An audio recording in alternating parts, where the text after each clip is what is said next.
Hey my friend, in this tutorial I'm going to show you everything you need to know to create ambient guitar drones with your guitar. It's an effect that sounds like this. I'm going to show you the settings on the pedal. I'm going to show you different techniques on how you can incorporate that kind of sound into your own song. So let's get started. All right, so before applying the techniques and the settings I'm going to show you in this video, you got to make sure that your reverb pedal allows 100% wet signal. In other words, can you remove the dry signal of your guitar and keep only the reverberated signal? Because not all reverb pedals allow this. Sometimes I have students who are really disappointed. They're like, I applied all of your settings, Antoine, but it does not sound anything like yours. It's because not all reverb pedals can do that. So before you use the pedal or before you want to buy, go download the instructions manual or talk to a friend that is using the pedal or go watch demos on YouTube to make sure that you can go full wet sound with the pedal. It's going to look different sometimes. Most of the times it's going to be by putting the mix knob all the way up. Or you could have two knobs, one dry knob and one wet knob. So you would need to put the dry knob all the way off and the wet knob all the way up. It happens many times with plugins too. Maybe you have a kill dry switch where just with a flick of a switch, you can remove your dry signal. Sometimes you have like multiple outputs where it's like a dry out and an effect out, or there could be many ways to achieve the result of having a fully wet sound, but you gotta make sure, if you want, I made a full lesson on that topic that you can watch after. It's on the upper card right here on how to know if your pedal can go 100% wet. So as far as the settings, it's not very complicated. Like I said, if we look at the pedal, we gotta put the mix knob all the way up or use the kill dry switch or whatever you're doing to get only the reverb sound and not the dry signal. And then the only other knob that we need to look at is the depth knob, or sometimes it's called the decay knob, or sometimes the feedback knob, the knob that tells you how long or short the reverb is gonna ring, right? So we want it medium high so that we get some sustain out of the reverb, because if I put it really, really low, I'm using, by the way, the New Neighbor Immerse Mark II reverb pedal. If I put it too low and I play a note, like it's like it sounds like a dry signal-ish, and it's not like, you don't get any sustain, you don't get anything ringing in the background. So that's not the effect that we want. We want something that's gonna sustain, that's gonna sound like reverby, right? So we gotta put it, I'm gonna put it in my case like at noon, 1 o'clock. And now if I play notes, it's gonna sound like this.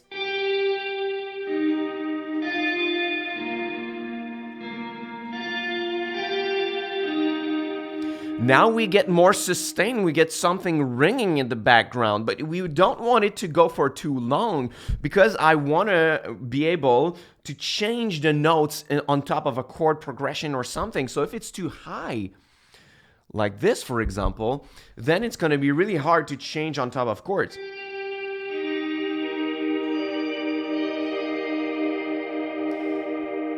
Because all the notes are ringing at the same time, so a medium setting is the best setting for it. So that's pretty much it. The only thing is that if you have a pre-delay knob on the pedal, use it, right? I have one right here. So you want to put the lowest pre-delay that you can, because since we are removing the dry signal and only keeping the reverberated signal, there's going to be a short gap, a short delay between when you pick and what you hear, right? So if I play, it's almost instantaneous. Just really a fraction of a second, a few milliseconds of delay, because the pre-delay knob is the lowest it can be. But if I put the pre-delay all the way up or like higher, then what's gonna happen is I'm gonna pick,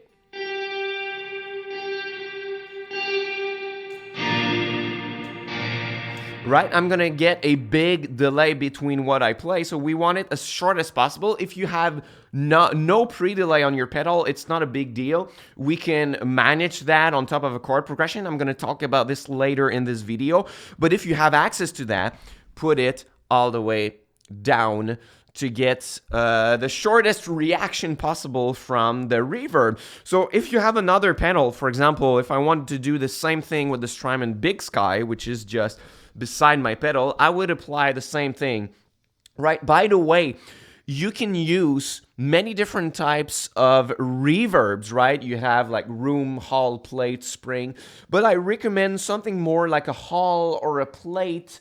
My favorite on the Big Sky is the bloom mode because I get even more sustain out of the reverb. But like a plate style or hall is gonna be perfect for that. I made a video also about which type of reverb is best for drones. So if you want to watch it after this lesson, you can. I'm gonna put it in the upper card once again. So now I'm on the bloom mode. I'm gonna put the pre-delay the lowest possible. I'm gonna put my mix knob all the way up to get fully wet sound. And I'm gonna put a medium long decay about like 2-3 seconds. And then, once again, it's gonna sound like this.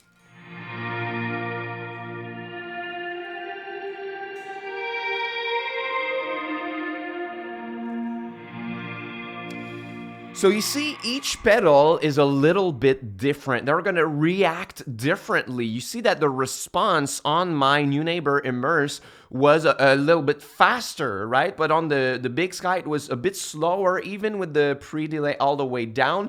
But it's the bloom mode, right? I had more bloom. I had like more sustain out of it. So it really depends on the pedal that you're using. Then once we have the settings down, we have to talk about the techniques. So I'm using 3 different techniques and 3 different ways to use drones in my songs. The first one is to use individual notes. And for that, I'm gonna use a pick and I'm gonna use tremolo picking. So it's like to add a little floating melody in your song that's gonna like be in the background and super atmospheric. So for example, I'm gonna play notes like this. But what I'm gonna do is I'm gonna use alternate picking, tremolo picking super fast like this.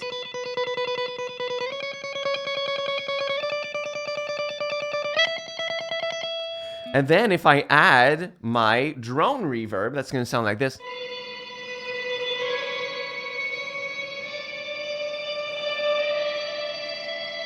Once again, if I try with the Big Sky, it's gonna sound like this.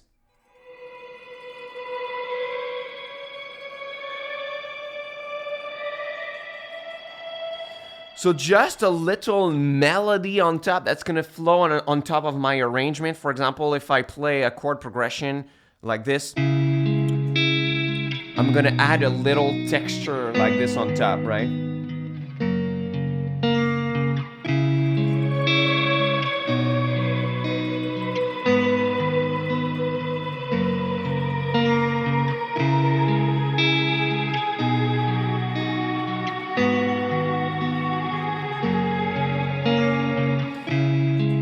Right? A really interesting texture to put on top of your ambient guitar arrangements, your chord progressions, your riffs. So that's the first way that I'm using it, with a little tremolo picking. The second technique that I'm using is the octave technique. So sometimes just a little note is not going to be enough. You want something that's going to sound bigger. So I'm going to double the notes and I'm going to play an octave. For example, a shape like this. Right? So that's an octave of E notes. Right, so what I'm gonna do in that case, I'm gonna play hybrid picking because I don't want to have to put my pick down and take it again when I'm making my looping songs. So what I'm gonna do is I'm gonna alternate between both notes.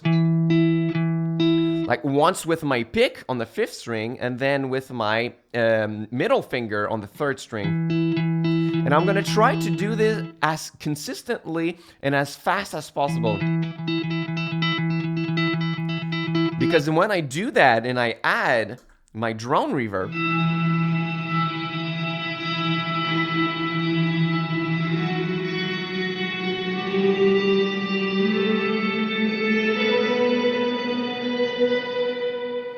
it sounds bigger because now you have two notes. You double the notes in your arrangement too. And sometimes I'm gonna use a double octave technique. So I'm gonna play, instead of using my index and ring, I'm gonna use my index, middle, and I'm gonna use my pinky to reach a second octave.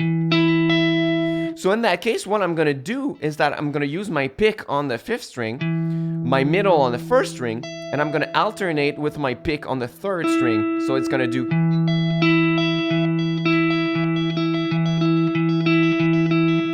Like this. So with this time I'm gonna use the big sky just to make difference.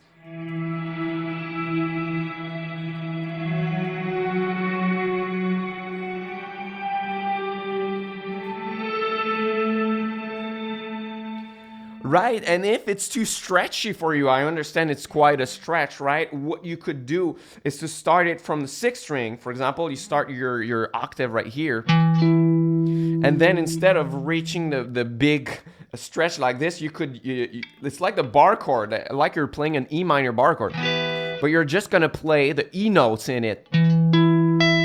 So that's gonna be the 6th string, 4th, and 1st. It's the same principle here.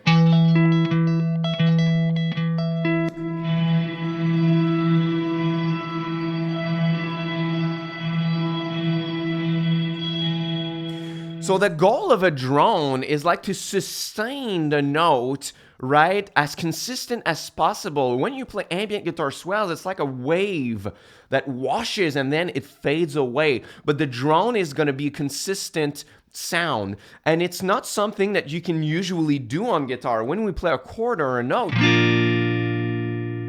it's gonna eventually fade away, right? It's not like we're playing violins and we can sustain the note indefinitely, right? But the drone is gonna do a little bit like what a violin does, that you can sustain a note for as long as you want, as long as you keep picking and keep doing it, right? So, and the third technique that I'm using is on full chord. So for that one, I'm gonna put my pick down, and let's say I'm gonna play a A-flat chord, A-flat major. What I do is that I'm gonna use finger picking, and I'm gonna try to alternate notes such as I get an even sound for the full chord. So I'm gonna use my index, middle, and ring on the top 3 strings. And then I'm gonna alternate my thumb on the 6th, 5th, and 4th, and back again like this. And if I add both at the same time,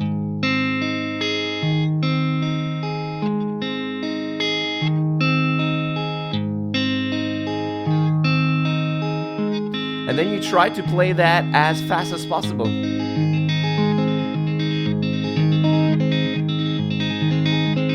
And if I add the reverb on that, and then you can change the chords in your key.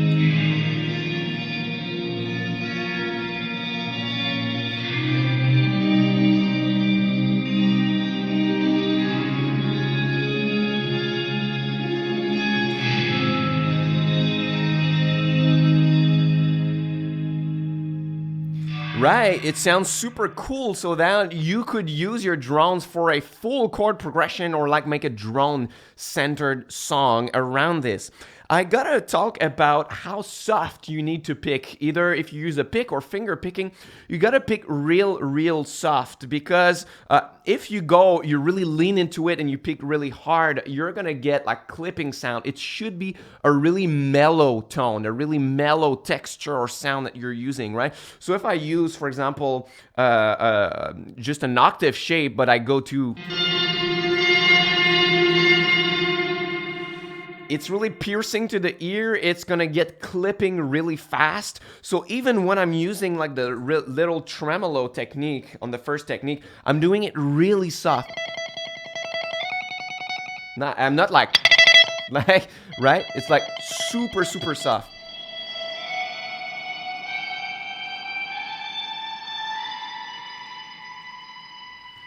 And when you pick consistently too, you're gonna get a really, really even result. Then I need to talk about the timing of drones on top of chord progressions. Like I said at the beginning, even if you put the pre-delay all the way down on your pedal, if you have it, you're gonna have a short delay between what you're playing and the sound of the reverb that's gonna appear, right? And because of that, sometimes we need to shift the octaves, the notes or the chords, just a fraction of a second before the chord changes on our backing track or our loops, right?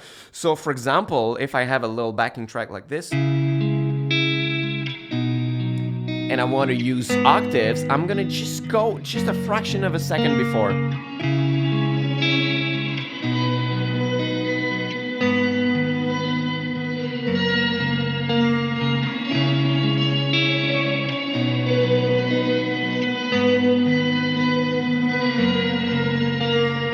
So you see, it was just a little fraction of a second. So if I remove the reverb and I show you what I do on top of the chord progression.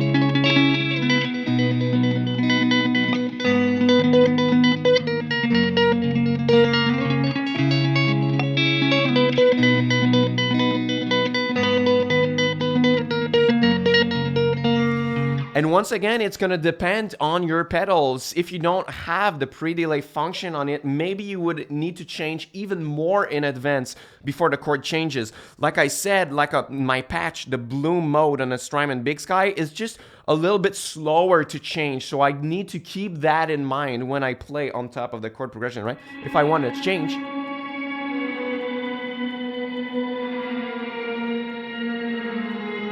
you see, it's a bit slower than the new neighbor, so I'm gonna keep that in mind when playing.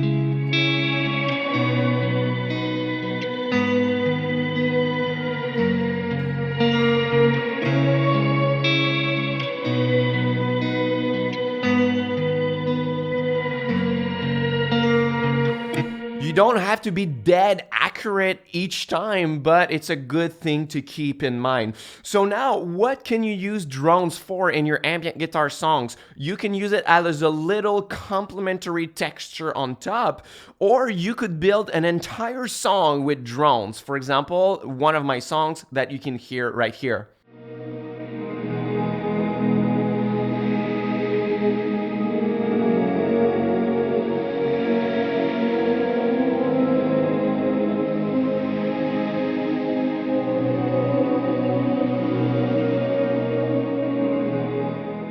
So this one is made pretty much entirely of drones, so you can do so much with drones. I plan on making a future lesson in this video series on how to make a full drone soundscape, because those were only the basics on how to play the technique and settings. If you want to go further with me, I have a free course on my website that's called A Beginner's Guide to Ambient Guitar. You can get it, first link in the description box.